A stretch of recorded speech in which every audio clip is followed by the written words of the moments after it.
So two different versions here of this chain of events from 2003. David, to you, you wrote in The Sun, if credibility means anything to NBC News, Brian Williams will no longer be managing editor and anchor of the evening newscast by the end of the day, Friday. Do you still feel that way?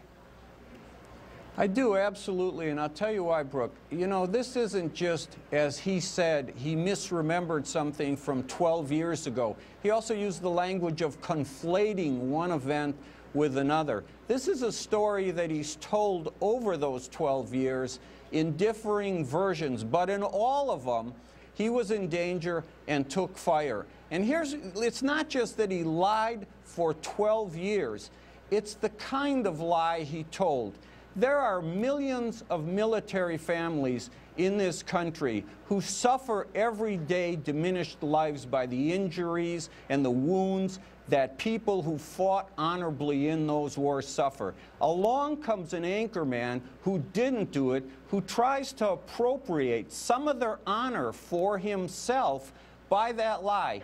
You tell me how any member of any military family in this country can look at him on TV and not feel contempt for him. That's why I think it's going to be very hard for him to continue. And look, managing editor and anchor, he is the face of their news division.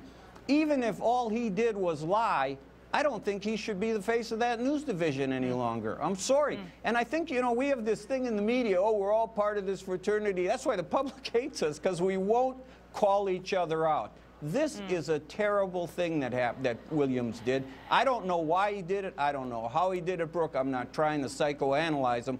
I just know that we should have a higher standard for the people who lead news division. He has one of the most honored jobs in this country as managing editor of a network news division. We can do better than people who say, I don't know what got screwed up in my brain to say this.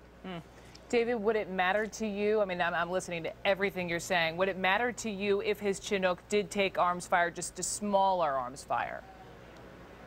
No, because he said he first of all said he took a very specific kind of fire, and in almost every version he makes it sound as if he was in that first helicopter that got hit. And the versions we have is that he showed up an hour later, for goodness sakes. I mean, you know, people online and people in emails to me today and various things have said, look, if you were in a chopper that took that kind of fire, I don't care if it was 50 years ago, you wouldn't forget it. You wouldn't get confused about it.